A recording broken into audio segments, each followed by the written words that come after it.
We are live. Welcome everyone. We're coming to you live from Friday Vibes, a show where we come together as friends. You look nice, sis. Thanks. And have a drink and sit and talk about things that really matter. I am Rain.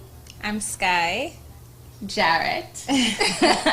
Sisters and co-founders of Transcend LLC. We are an organization that is aimed at helping individuals to transcend their barriers to live a life of greatness, to live a life of flourishing. And so our topic of discussion for today is one that is very near and dear to our hearts, one that is impacting our global society, impacting millions of people around the world, and that is really starting to explore what it means to thrive in this new stress culture that we are in.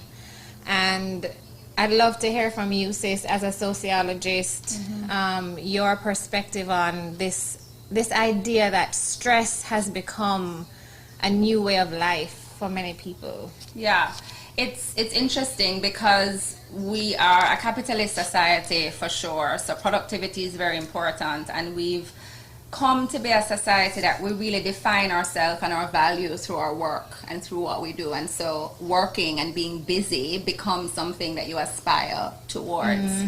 And we're becoming busier than ever, we're working more than ever, we're spending less and less time on ourselves and on things that we enjoy and we love and with people who we love. And so what is happening is that this new culture, these new norms that we've sort of created over time are really creating this culture that is causing us to become less aware, less present, and less caring of ourselves, less connected. And it's not just happening locally here in our current environment, but as you mentioned, it's something that is perpetuating cultures around the globe, which is why we're saying it's a cultural phenomenon. So we're existing in this new, busy, stressful culture where we're working more, and work is a source of our stress. That is one of the number one sources of our stress, and we're going to talk about that a little bit more. But I wanted us to delve into some other cultures in comparison to give us some introspection and some context. For example, we know that in other cultures, like in Spain and in Bali, they spend a lot more time on leisure and on spending time with friends, with eating, with going out to drink, with spending time with family. And in places like Bali, they have a greater propensity for that balance between work and life. Whereas in America, 50% of Americans don't take vacation. We don't take lunches, we eat through lunch because it ties back in with those values attached to capitalism. So you remember when we went to Italy, and our first time, I'll share as a story, going out to dinner, and we sat there for like 2.5 hours eating, and at the end of the meal I looked at her, she looked at me, we had a friend there with us, and I'm like, where is the check? Why are they taking so long to bring the check? And I think that's a cultural example of they value the time of just sitting and eating and being at a leisurely pace, whereas in the States, sometimes before you even start your entree, the check is at the table. It's you need to go out your time before, right? And so that takes away from the experience as well, because now you're focused on how soon can I eat this meal to get back to work and finish completing my tasks, my list of things. So it takes out the joy, it takes out the soulfulness of the experience. And you know what is happening with us now in the United States, in the Caribbean, and by extension other surrounding areas, we are really just all trying to cope and trying to figure it out and trying to manage because of this chronic state of stress that we are existing in. I think another thing that I really relate to when I thought about this topic was working in an environment, in a work culture that really celebrated the idea of being busy. And I think we see it even outside of the work environment, where you ask someone, how have you been? Busy. That's good. As if that's good. Busy is good. It's like celebrating this busyness as if or busyness is a badge of honor in some way.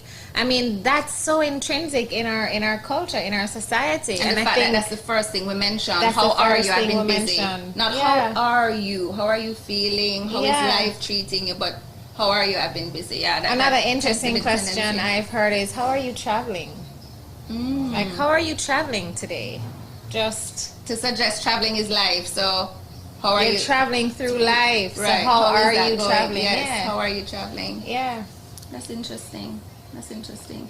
So yeah, I think back to the idea of this chronic stress culture, we are trying to come up with ways to manage, to cope, and I think people more and more are reverting to that time and that space where you valued yourself and you cared for yourself enough to put yourself first and then everything else after. We're seeing this sort of global consciousness happen. And really people just trying to figure out ways to manage their emotions, manage their business, manage everything, but also sort of figure out a way to do it where you're still doing the things that are required of us, like being productive and earning money, but having that balance. We're seeing that shift for sure. Yeah, I thought it would be helpful to just also mention some statistics that we shared on our the webinar that we did with the Global Institute of Organizational Development. Yeah, that was a good one. And one of the startling statistics, and it's interesting because I was able to pull both global statistics but also statistics specific to the US. Yeah. And 75% of adults globally report high levels of stress. And those who report a high level of stress also indicate that that level of stress that they're experiencing is increasing. And 80% of workers feel that stress at work and nearly half say that they need help. There's an 86% rise in workplace stress. And I think that speaks to one of the terms that we hear behavioral economists reference often to sort of characterize the factors that are plaguing our society, which is an acronym called VUCA. And that speaks to the level of volatility, the level of uncertainty, the level of complexity, the level of ambiguity that is inherent in just how we're living life, right? And not just in the workspace, not because just that in is the true of the workspace. workspace. Increased volatility, Absolutely. right? Uncertainty. People are unsure of their job and their sort of permanence in that job. People are required to adapt, to make changes, innovative changes, and do it quickly because time is money.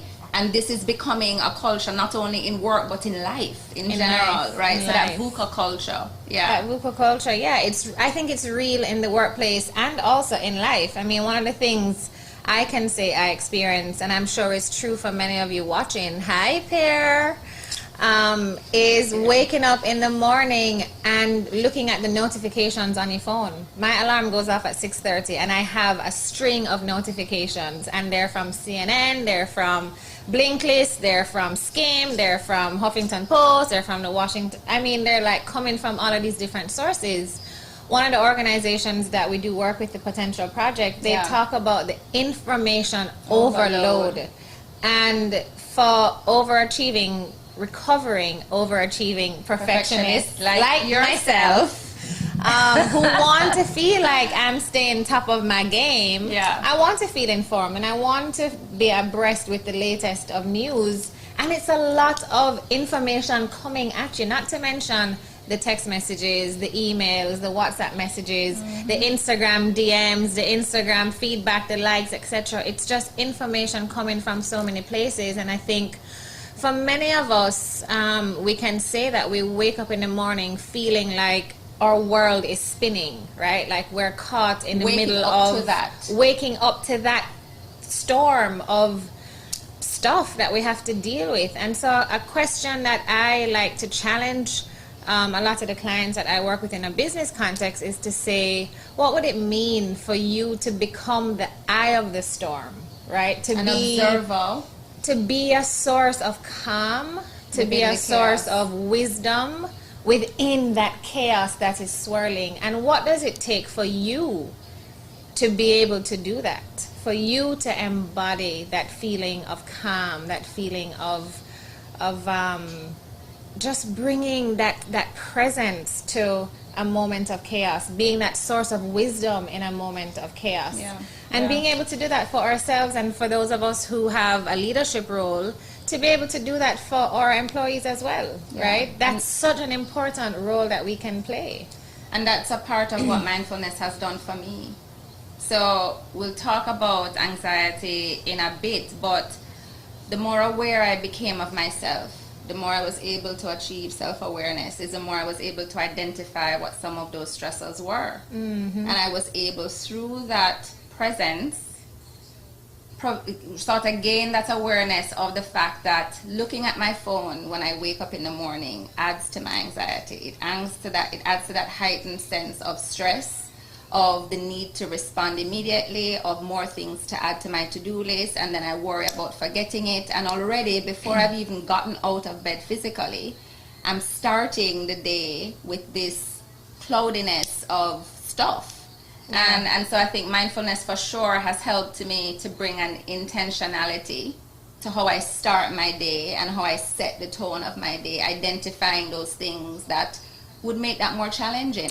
And so I want to unpack that a little bit, because in a lot of the mindfulness programs that we teach, that's one of the things that we talk about, right? This notion of action addiction, which is what is driving people to grab their phone and check it in the morning. Most of us are guilty of that. Guilty. I mean, raise a hand if you are guilty of checking your phone.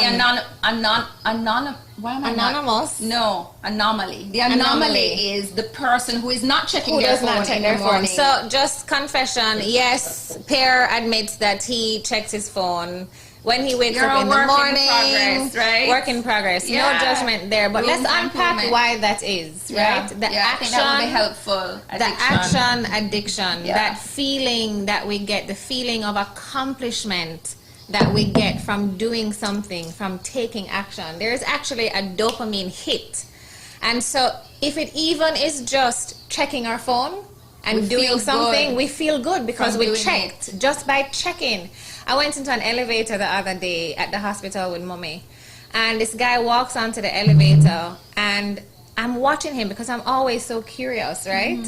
And I see him take out his phone, and he looks at it, and he has nothing to check, nobody to respond to, but he's still checking every single app. He opens all his go-to apps just to see, is there something for me to respond to? Is there an action that I can take? That is the addiction that we have with our phones. The same is true for our email when we're sitting at our desk, right? For those of us who keep our emails up and have the notifications coming at us, responding to that notification is a way of doing something. So just to bring awareness to the existence of that action addiction, and one helpful tool that I will share that I have tried to institute in my mornings is we can get the same feeling of accomplishment and of doing something and feeding that need to take action by getting up, making our bed, and brushing our teeth. It's like, made the bed, check, and you can see, like, there is a visible sign of accomplishment. You've made your bed. And it's so much more helpful, healthy. When I come home and my bed is made, there's a sense of joy that I get from just seeing that, right? And it's healthier for you. So you're aware of the addiction, you're aware of the dopamine release, that chemical reaction that happens in your brain for just making your bed, but finding healthier replacements is a really good step that you can take in the right direction to feel better about your day generally and to have a better start to your day. So if you've just joined and maybe you can't stay for much longer, hey Rochelle, thank you for joining. I just thought about her too when we talked about intentionality and thank you for joining, Rochelle. So if you've just joined and maybe you can't stay long, I would love to give each of you a mission, if you choose to accept. Is to, in the morning, just bring awareness to that tendency to want to check your phone.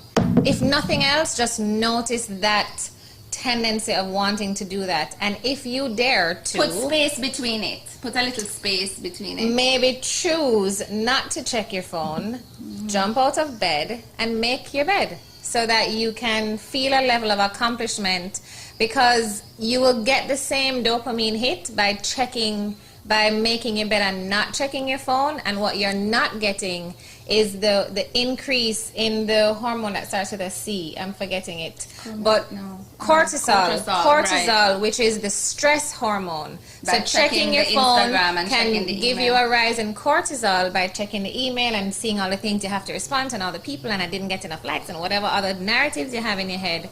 So by making your bed, you can get the same dopamine hit, but not the cortisol peak that you might get. Let's see, we've got... Does multitasking instead of task switching contribute to anxiety and a lack of focus? That sounds Great like somebody who is in the know. In the know. So multitasking shrinks your brain matter, right? Yes. We know that for sure, but Sky can expound on that, and it's something that she spoke about in her podcast with Charlene, Dr. Shar. Invest Human. Yes, doing a shameless plug there. You have to support our lady friends.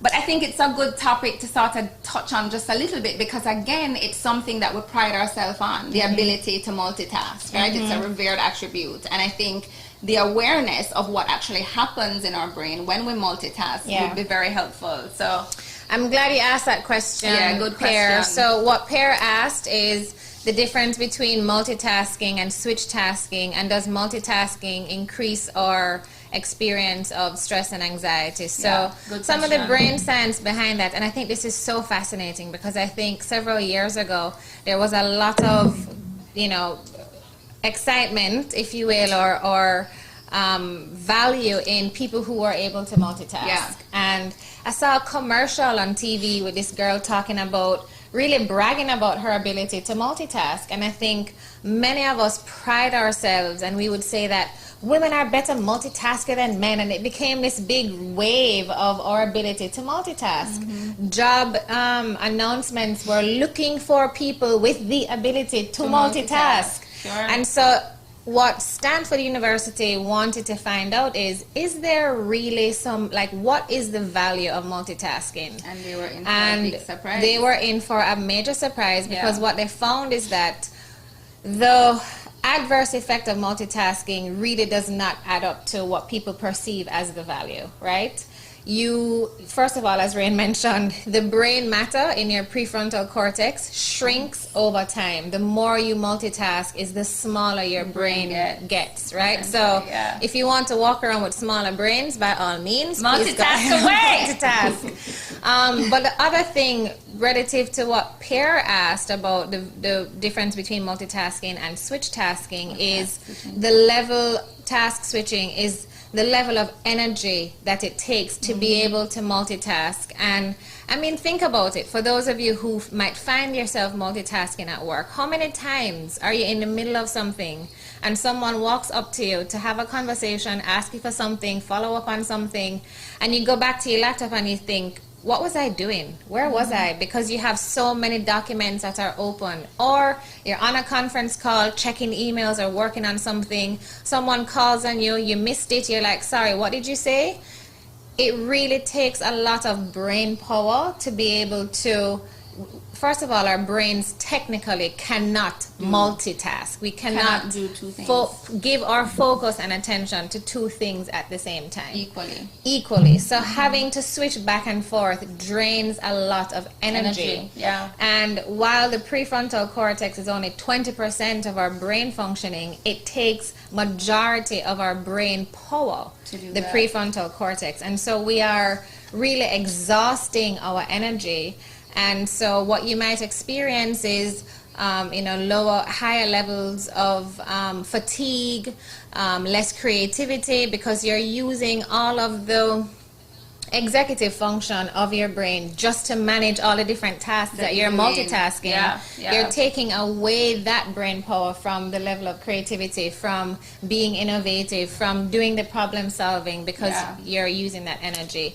elsewhere. So and you find hopefully also, Pierre, that answers your question. I can't say with confidence, to be honest with you, if from a research perspective, is there a correlation between anxiety? But I would imagine if I'm constantly trying to figure out where I was and what I was working on and losing track of where I am, which is a byproduct of trying to multitask and not doing it effectively, it takes us 20 minutes on average to get back on task every time that we were interrupted.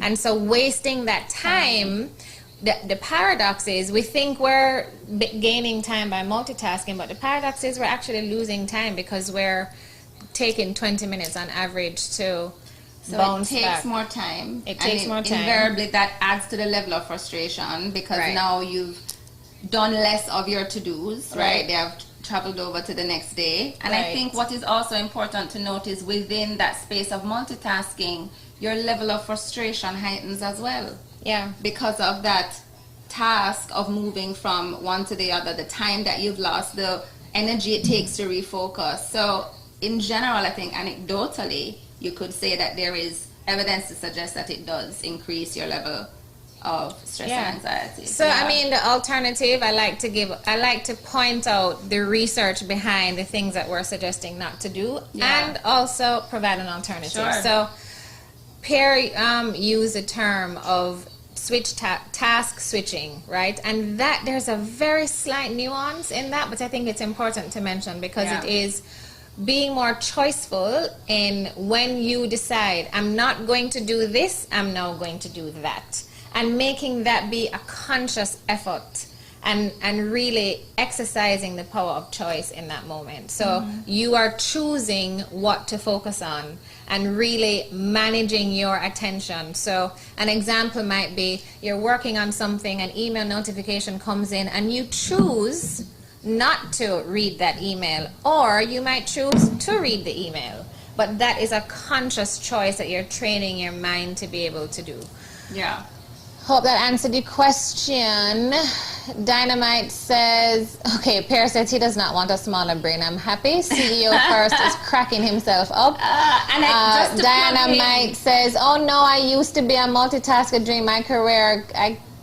I find myself multitasking still. Need to break that habit. Yes. And you can break the habit. Create new patterns in your brain, and you can teach. I also noticed that Chris K promo has also joined. We thank him for our Transcend cards. Shout out to Chris. And an interesting point that you made, sis, just now when you talked about sort of consciously making that choice on whether to indulge in the distraction or to finish and complete the task and then switch. That's a part of what mindfulness does, right? If you think about the definition of mindfulness, so many definitions, but one that I like is sort of that conscious managing of our thoughts, of our focus, of our emotions and our responses. That's all of what encompasses mindfulness. So it helps you through practice, through creating a mindfulness practice, be more conscious of what you choose to focus on in an effort to combat multitasking and really create new patterns of perhaps task switching. So great question, Pierre. Thank you for that. So if you've just joined us, thank you so much. I'm Rain and this is Sky, my sister. We're talking about some really important topics today. We started talking about stress and this new chronic stress culture and what that looks like in the United States as compared to other places. We gave some statistics that I think were interesting and sort of brought those points home. But while work is one of those main sources of stress, the increased busyness and us working more and more, I want us to talk a little bit about the other part or cause or contributing factor of stress, one of the experiences that I think is a more nuanced topic and something that people are delving into more recently. That is the idea of mental warfare, right? And what that means and how it contributes to our experience, our stress, and the fact that Kathy Lee was just talking on her show, Good Morning America, whichever show she does, one of these morning shows, that people are really just looking for emotional release. And I think that speaks to the mental warfare component of it. So let's talk a little bit about that. How do you define mental warfare. For me, Yes. well, go on. So first of all, I have to give Rain props because we were actually preparing for a presentation with Google, and this idea of mental warfare, Rain was like, it's like mental warfare. I mean, we were just talking about the topic, and this notion of mental warfare came up. Yeah. And that name has sort of stuck with me. I think of mental warfare as the gremlins that live in our mind, the negativity bias that we have as a propensity to think negative thoughts. And it really, just the brain science behind it, which I'm always grounding what I believe in from a brain science perspective, is just the idea that fundamentally our brains first and foremost function is to protect us, right? We are wired for survival. And part of that survival mechanism is being able to scan our environments for threats, right? And how often do we scan for threats? 7 times every single second. 7 times a second, right? We are scanning our environment for threats. And back in the caveman days, right, when humans would live outside, and we were fighting lions and tigers and bears, oh my, the physical threat was more of a concern, right? But our brain built this capacity to be able to scan the environment, identify threat, and then react without even thinking. So a lot happens in our central nervous system when we're under threat, in terms of even where the blood flows, and it literally drains from our brain and goes into our extremities so that we can take action, right, when we feel threatened.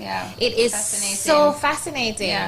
And so that mechanism in our brain still exists, even though our natural environment has changed dramatically. The mechanisms in our brain still are very much active and wired in that way. And the threat has now evolved, right? We have moved from lions and tigers and bears to the social threat. I've shared with our audience before David Rock's SCARF model, which outlines what those social items are. So status, certainty, the level of autonomy, the level of relatedness, how connected do we feel? Are we part of the in-group or are we part of the out-group? The level of fairness. And any single time that our brain detects that one of those social domains has been triggered or is under threat, we have the same level of reactivity. So imagine that all of that processing is happening in our minds every single second of every single day, right? We're scanning our environment to pick up on those, whether physical, social, or emotional threats. And that to me is the mental warfare. And because of that survival mechanism, our brain is wired with a negativity bias to see things as first a threat and then say, oh no, it's not a threat, it's okay.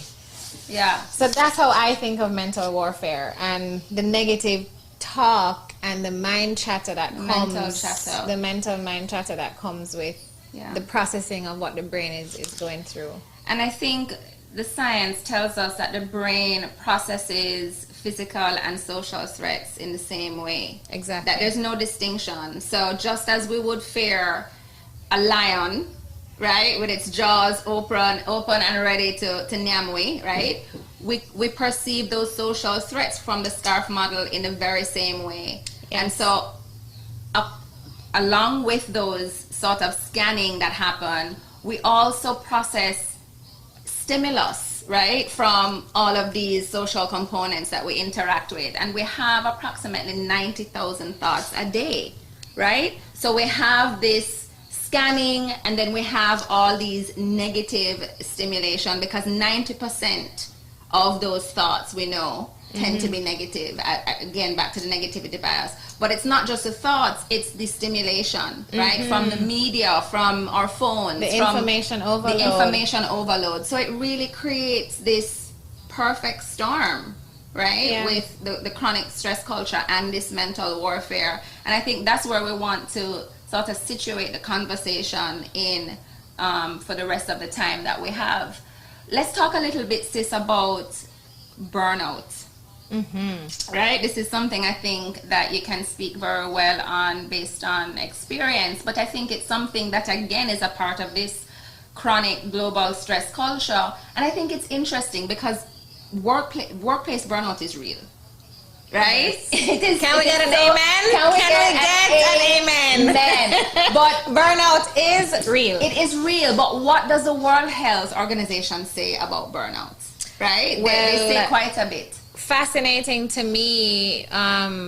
Those of you might have seen the article that came out, CNN published earlier this year, that the World Health Organization has literally identified burnout as a disease. So it is a disease classification, and it's really the experience of overwhelm. It's a combination of 3 dimensions that they use to measure somebody who is experiencing burnout. Is the feeling of overwhelm, the feeling of immense fatigue and exhaustion, that's a big one. and really just not feeling satisfied with work. And I think it's really a factor or a result of chronic stress. So really being in a stress environment over a period of time that's perpetuating and not being managed. Yeah, that's which the big then one. leads That's the big to one. the burnout, which is why this conversation for me is so precious, near and dear to my heart, because I've been in that position, right, where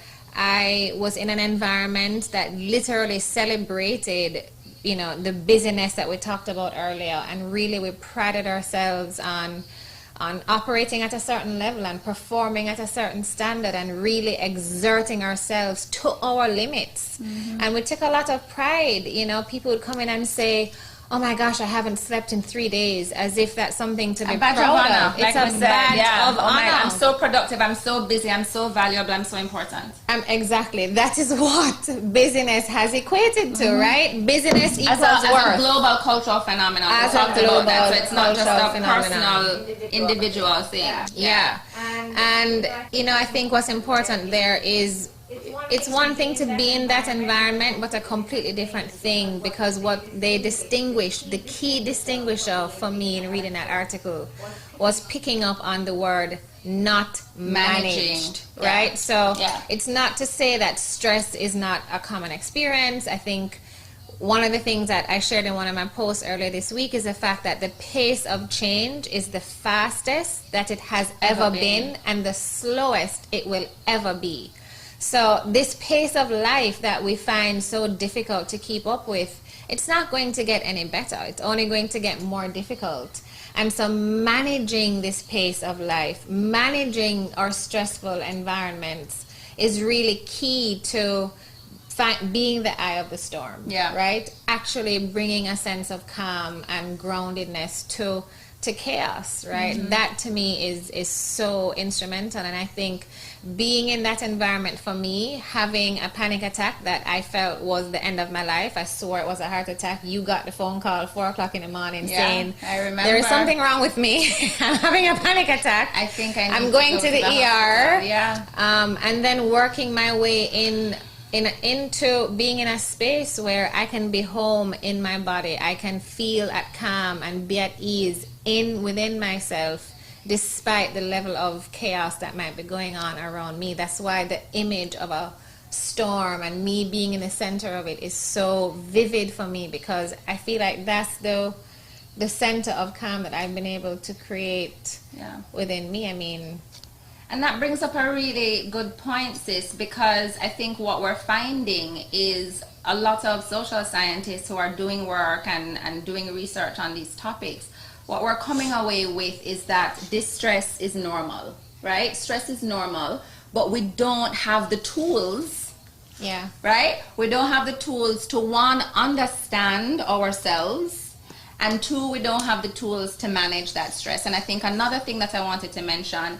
is the idea that stress is a part of the human experience, right? And that the emotions that we try to suppress and solve and fix are a part of what it means to be human. Right? So sadness and loneliness and regret and shame and, you know, all these things are a part of what it means to be who we are. We have an image Mr. Dreamy, that I think is helpful, showing the emotions, the 9 emotions that babies are born with, that we're born with these things. So a big part of that understanding is understanding emotions. Yeah. And understanding ourselves to know what happens when we're experiencing these emotions. And the third part is the suspending of judgment, because that adds another loop to the anxiety, right? The evaluation of what we're feeling, because we're taught to achieve and promote success,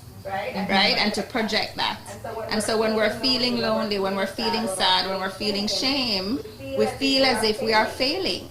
And right, a personal pet peeve, and I feel not awkward, but I feel a way saying this because I'm not a parent and I don't want parents to feel like I'm judging them, but I feel very strongly about parents who they have a child, the child falls and hurt themselves, and the first thing that the parent says is what? You're okay. You're okay. You're okay. Exactly. You're okay. You're okay. It's okay. Yeah. We are taught. Really, I mean, think about it. For those of you who are parents, stop and think about it, right? How Take a often check have you over said the to your weekend. child, you're okay, it's okay? And so we're taught that even when we fall and it's scary and we're not hurt, feeling okay, we're physically hurt and we're not feeling okay, we're taught by our parents to suppress that emotion of holy crap, that was scary, and to oh to my sit gosh, with that. I'm hurt. Yeah. And we're taught instead, no, you're okay. Yeah. Right? We're Yeah. so I feel like that's part of the image that we try to project is I'm okay, it's okay, I'm okay. Yeah. And really suppress the reality of what we're really feeling, which is I'm hurt. Yeah. That was scary. Yeah. In fact, I'm embarrassed because all these people just saw me fall. And so as an alternative, like I always like to suggest, is I'm not a parent, but just equipping your children with the tools to recognize their own emotion and to validate the emotion. Oh my goodness, that must have been so scary. How are you feeling? In an right? effort to better manage them. In an effort to better manage the emotion. And here is some brain science behind why this is important, right? Part of that survival mechanism that we have, it is wired in a way that triggers a level of reactivity, that it bypasses the thinking part of our brain and goes straight into an emotional reactivity so that we can physically react. Example, an email comes in from someone who is pissing you off and you trigger back a response or a text message or whatever it is, right? Mm-hmm. So we are wired to have this reactive tendency that bypasses our thinking, and that's the emotional part of our brain that's working. The amygdala hijack. And it's called an amygdala hijack. Yeah, we've been mentally hijacked. We've been mentally hijacked. Yeah. When we're able to activate the thinking part of our brain, we're able to be more responsive than reactive. Why is this important? Because if you have the vocabulary and the awareness of your emotions, you can in that moment name it, trigger the thinking part of your brain to say, cortex. I'm feeling sad, I'm feeling a sense of loneliness, and I'm feeling afraid. I feel, to be able to name those emotions, you're able to get out of the emotion of it and activate that thinking rational component. So naming it is important. It's naming it is important. It's not just saying something that you're feeling that could be obvious. Yes. It's the neuroscience behind what happens in your brain when you do that. Yeah. By naming it. And the process of just investigating, like really stopping and thinking, what is this emotion? Is this sadness? Is this remorse? Is this regret? Is it disappointment? What is this emotion? And by going through the process of tuning in to what that is, activates a different part of our brain, which allows us to be a little more choiceful and responsive in what we choose to do with that. Yeah, that has been huge for me in terms of what mindfulness has helped me to achieve, because growing up I was always told, you're so emotional, Lord, you're sensitive. You're so sensitive. Right? And it was because I had this emotional intelligence, I had this self-awareness that was not indicative of a child my age, that I was labeled as super sensitive and emotional, right? So I think mindfulness got me back to that space where I could tune back into myself, right? And sort of create those different ways of my brain functioning so that I can respond as opposed to react in a healthier way that better serves me, that's, you know, more logical and helps me get out of that very heightened emotional state. Mindfulness does that through awareness, right? I have to be honest though, I mean, you know, just to be cautious to say these tools and techniques do exist, but also recognizing that it takes practice, right? Absolutely. And so I say this with all honesty and transparency. It's a workout for the brain, and it is a practice in the way that we go to the gym and lift weights so that we can build a muscle. Mindfulness is a mind gym, right? It's training the mind, because I can speak from experience. There is a very specific moment where I was in Europe and I got very angry, and I could name the fact that I was angry. I could observe what it felt like all over my body, but it almost felt like I was having an out-of-body experience.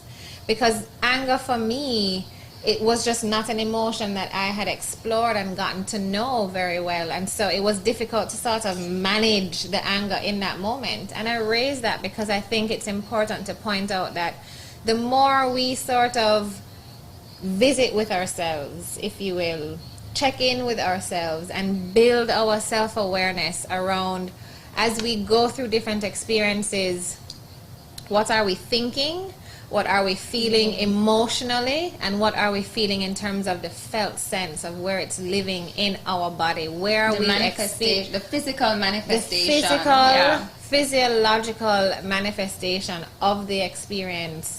And really befriend the experience, right? I know for sure, I will confess, one of the traps that I would find myself in, and I'm sure I've shared this with you, sis, is being anxious about being anxious. Yeah. I mean, because that's so productive. Yeah. But because of the negative connotation, I think, as a society that we have about anxiety, about mental illnesses, right? Yeah, for sure. We tend to negate the experience, and then I would get flustered. I would wake up and say, oh my gosh, I'm feeling anxious, oh my gosh, oh my gosh, oh my gosh, and get anxious about the fact that I'm anxious, and that would not help. Yeah. And so I realized, well, what if I could approach this experience from a different perspective, from a perspective of curiosity, to say, how often do I get anxious? And when I get anxious, what was happening the day before, the week before? Like, what might some of the triggers be? And when I do get anxious, where does it come up for me? Where do I feel it?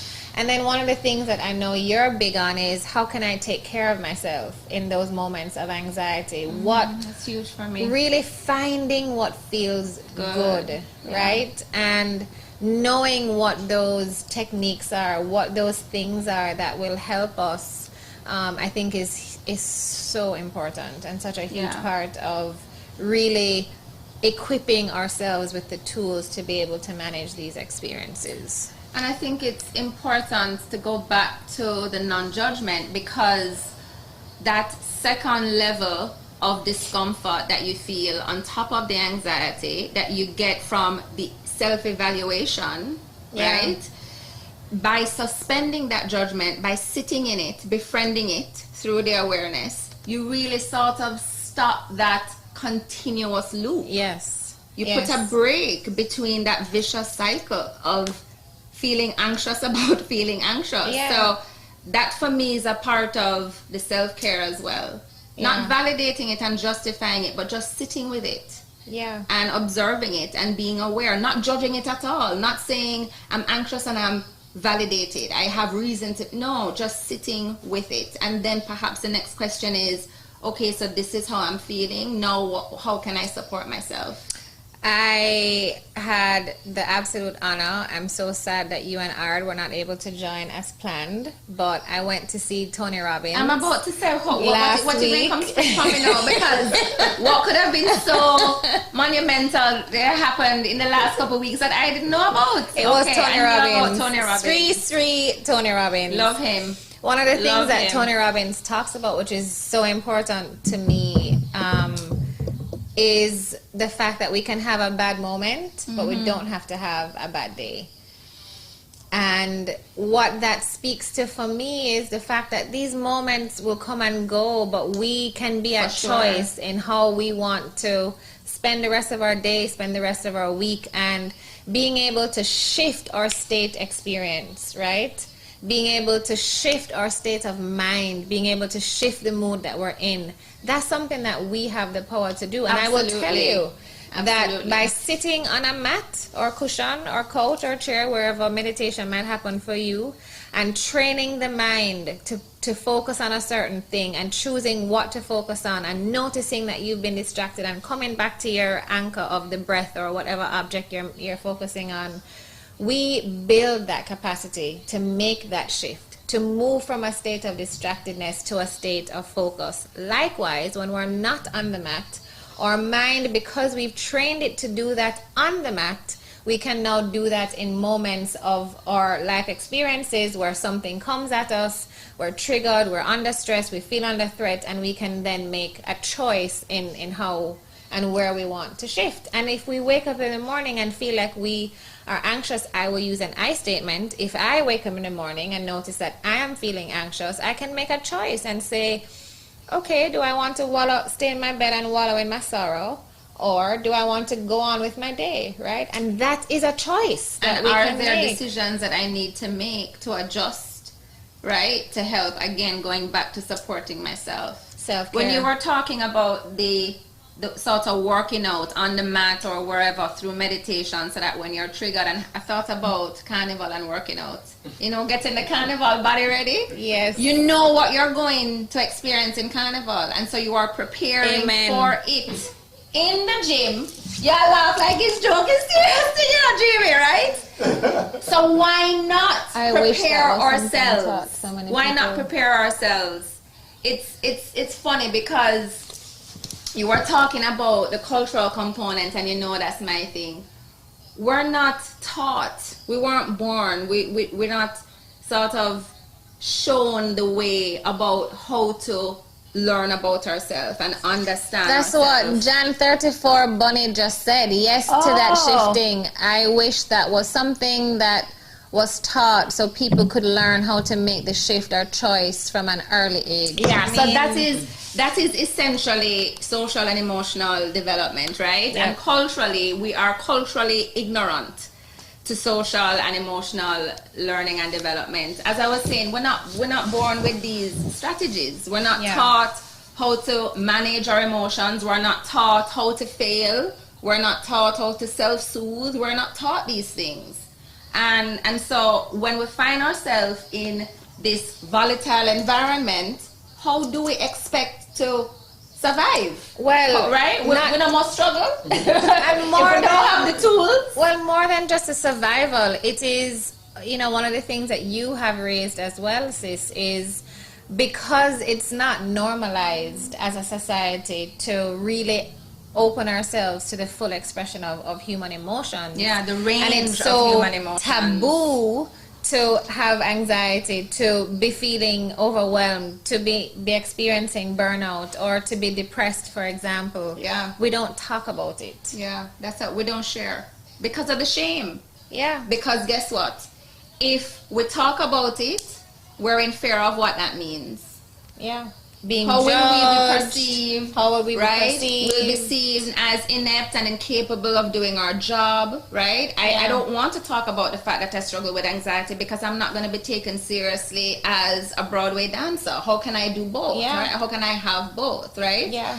And worse, if we talk about it, then we're mad. Yes. And then if we go and see somebody about it, then we're really mad. Yes. That is Yes. the cultural stigma, Yeah. right? So I think a big part of it is making yourself vulnerable enough to share.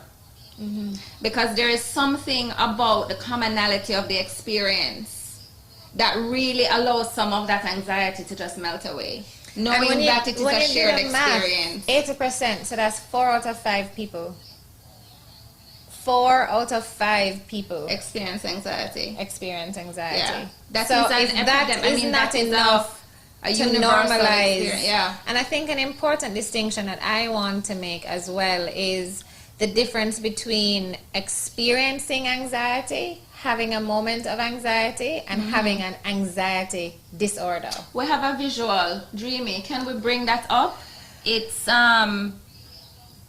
here I have anxiety versus anxiety disorders. I think we want to spend a little bit of time. Wow, time is flying by. Time is flying by. We have this visual here, and I think it's a good one because it really makes a good distinction between what are some of the differences. So we can just talk from this, and then hopefully Mr. Q can bring up the visual. So some of the things that it highlights here in terms of anxiety, and we didn't even define it, right? When we think about anxiety, we're thinking about those intense, persistent feelings of worry and sort of fear that we experience throughout our normal day, right? And again, remember we said that some amount of this distress is normal. We're likely to feel anxious about a test that's coming up or about a presentation, right? Those nervous feelings, that is a part of the human experience. But when it becomes problematic or chronic or categorized as a disorder is when it interferes with your sort of daily living and your daily life, when it prevents you from completing a task. So when it is so intense, so heightened that you are not able to function at your so I don't want to say function normally because normal is relative, but at your normal level. Right. So it talks about the anxiety distinction versus disorders is having a normal reaction, quote unquote, to stress or difficult times, right? We talked about that. That it has a starting point and an ending point. That it can be emotional, it can be that little bit of zhuzh that you need to propel you. Beyonce talks about having butterflies in her stomach every time she performs. Every time I have a new class and a new lecture, I get a little bit of bubbles in my stomach. So that sort of encourages you and empowers you to do better, right? That is somewhat quote unquote normal. And that when you interact with some form of relaxation, it helps. It makes you feel better. I think that's an important point. Whereas disorders, sometimes it can come out of nowhere. There is no trigger necessarily, but you just wake up feeling anxious. You wanted to say something? Well, you mentioned when you experience the moment of relaxation that can help to manage the experience, and I thought that would be a good segue given the time that we have to talk about just some of the strategies for managing. Again, our topic for today was thriving amidst the new culture of stress, and really thinking about what are some of the tactics. We have talked about sort of the common experience of stress, anxiety, burnout, overwhelm, and just really normalizing that as a human experience. We've touched on some of the statistics around how this is an epidemic and really a chronic experience that's happening globally, with work stress being the number one contributing factor. We are doing the worst in the US, by the way. We're doing the worst in the US. Burnout, getting a classification of being a disease, an actual disease, just really emphasizing how real burnout is. And so thinking about some of the tactics and the techniques, that we have found helpful. And honestly, I'm not a licensed psychologist.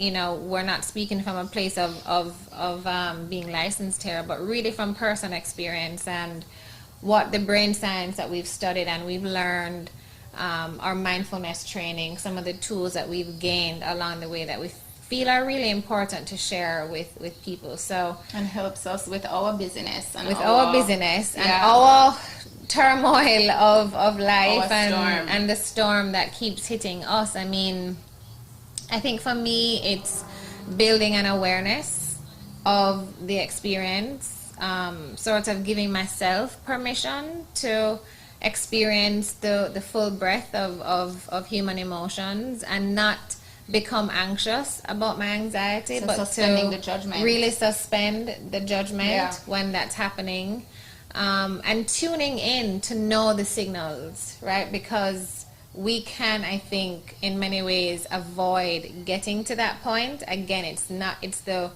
not managing the stress, the chronic stress that will lead to the burnout that can manifest into the anxiety, right? So the management is so important. Management is so important. And in order to manage it, it's like early detection of breast cancer, right? If you detect it early, then you can really take care of it. Yeah. So similar for these experiences, being able to test. So what might some of the signals be for you? Like, how do you know that your stress is getting to a point where you need to start really pulling out your tools? Yeah, for me, I have learned that the way it shows up for me physically is a shortness of breath, which I think a lot of people can identify with. So I feel a tightening in my chest. I also feel it in my stomach. And a couple months ago, when I had a lot on my plate, was preparing for a conference. It was the middle of final season, so it was, up to here with work.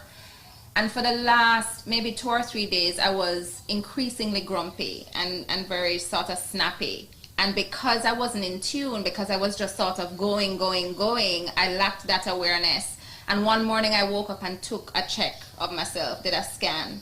And I said, wow, I'm feeling really anxious. And that's what's been happening for the last 2-3 days. And in that moment, I made certain decisions throughout the course of my day, including playing music when I take a shower. That's a big one for me. Music is a big release. And so another one, I think, integrated is setting healthy boundaries. And that's hard, especially when you're a parent with young children, right? So I have a 6-year-old daughter. I'm telling you like you don't know. That's really for people watching.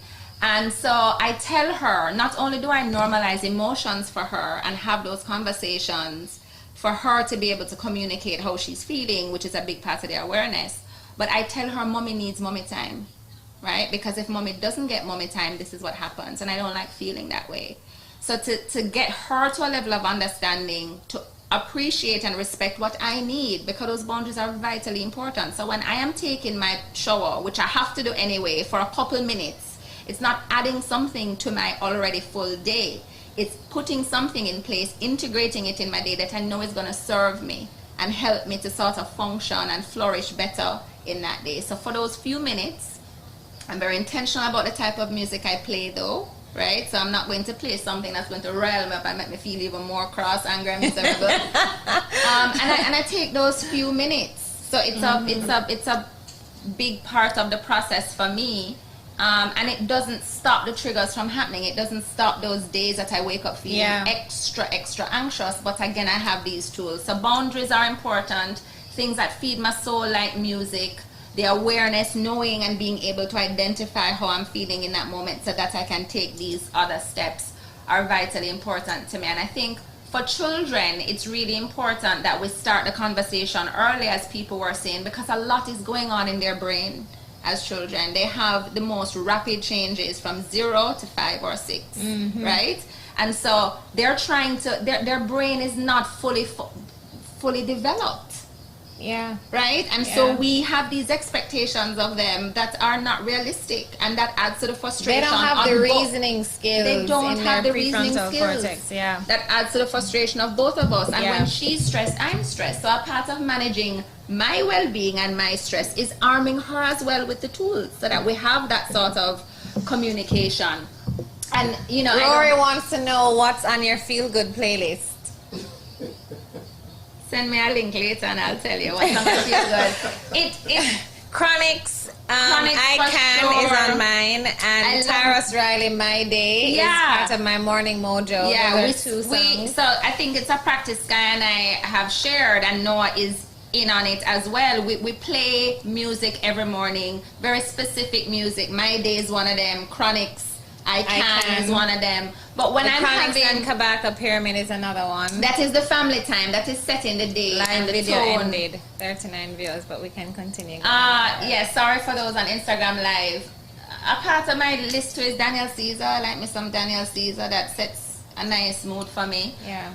But yeah, just figuring out what I need and what my soul needs to feel better has been really, really, really life-changing for me. And I think it's through my mindfulness practice that I've been able to really gain this insight, this self-awareness. Yeah. For What's sure. interesting about what you shared is what I like to think of as our internal resources, right? So building the capacity for self-awareness, that's an internal resource that we can really cultivate and tap into. Having an understanding of what feels good, right? My yoga instructor, Adrian, who I do on YouTube, she always says, find what feels good, right? So if the feel-good music is what feels good for you, then find what feels good, right? And you know why that's really important? So I don't mean to cut you, because stress is usually triggered from outside external factors. Anxiety is internal anguish. Yep. So if we can find those internal soothers, right, then it really helps to develop a greater quality of life and help us manage our anxiety a lot better. The other thing too, when I think about strategies for dealing, I know it's 8 o'clock and we are scheduled to be an hour, but I think we'll continue for another 5 or 10 minutes just to wrap up the conversation. Two things that come to mind. Part of the internal resources for me is the benefits that mindfulness brings, right? So one is practicing acceptance, right? Acceptance for what is. And a common example is you're in a traffic jam. You cannot go anywhere. The exit is 5 miles down. So you cannot exit. The traffic is not moving. Your cell phone is dying. What are you going to do? There is nothing that you can do to change a circumstance, but your experience of that moment is your choice. And you can choose to bitch about what's happening and the traffic and how it stayed bad and you're not going anywhere and you can get upset. Or you can choose to accept that, all right, I'm in traffic, how am I going to make the best of it? Strike up a conversation with, if you're like me. As you would do. Strike up a conversation with the person next to you and say, where are you now late for? As I am late for where I'm going. Where are you heading? And have a conversation with the person. I would put on some good music. Play some music. I would do my music, turn on a podcast or whatever it is. But that choice, that ability to accept, to practice acceptance, and the parallel experience for me when I'm meditating is accepting whatever is coming up for me, right? So sometimes I feel bored because I'm meditating for 40 minutes and I'm like, oh my gosh, how long have I been sitting? But accepting that I still have time on the timer, the ding has not quite gone off yet. In those micro moments of practicing acceptance in my meditation, I can then apply the same tool and strategy in the outside world. Makes sense. Right? So that's an example of building that internal resource using mindfulness.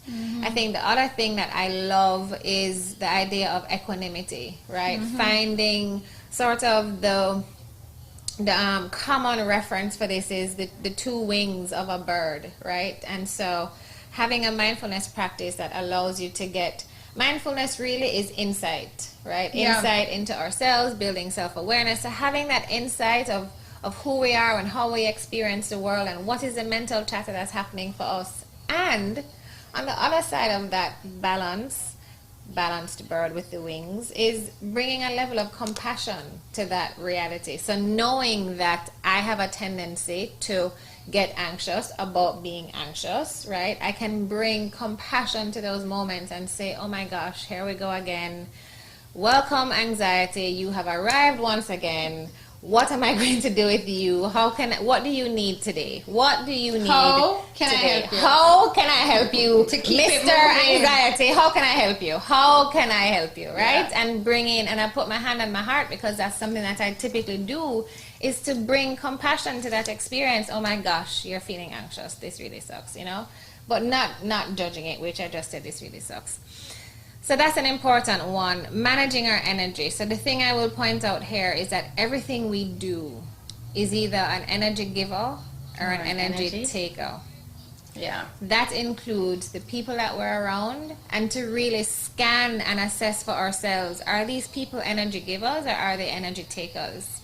right? If I'm going in the shower and I'm running late, am I killing up myself, rushing and taking energy out of myself, or am I going to play some music and bring energy to that experience? Yeah. So being aware, if we think of our energy tank as a finite amount of energy, what is depleting that energy and what is replenishing that energy? And one thing I want to bring people's attention to, and something that I talk to my clients about on a regular basis, is celebrating or minor victories, no matter how big or small. So cheers to making it to the end of the week. Yes, cheers to it being Friday. We're celebrating that victory. We made it. We're here. We are alive. We are thriving. We are flourishing. In good company. And recognizing that celebrating is a way of refueling, right? So being aware of what refuels our energy. The final thing, which I want to end on, is knowing that when we're living in incongruence, that can be a leading source of anxiety for people, right? So that means living a life that is not in alignment with the life that we know we want to live.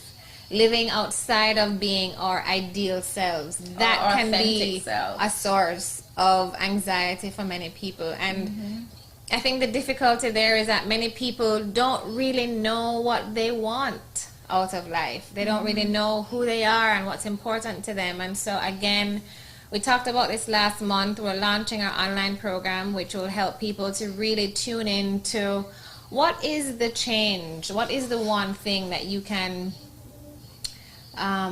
work on improving in your life, that you can commit to, and then really arming you with the tools and resources. A lot of what we've talked about here today. How do you build a practice of noticing? How do you build a practice of being aware so that you can really tune in and get clarity on what's important, and applying some of the tactics from the Harvard program that I did around understanding those invincible barriers. Imagine you set a goal for yourself and you're at the starting line and you're looking at the finish line and you know exactly where you want to go and you know exactly how it's going to feel when you cross that finish line, and you're on the start line and you say on your marks, get set, and you run and you just whoop in a wall. So you actually take off. You take off, right?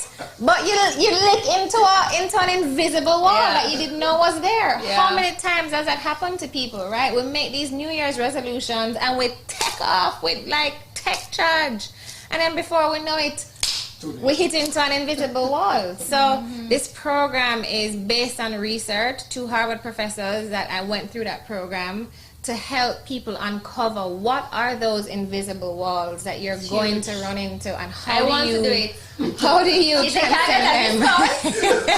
Jamie, how do you transcend them, right?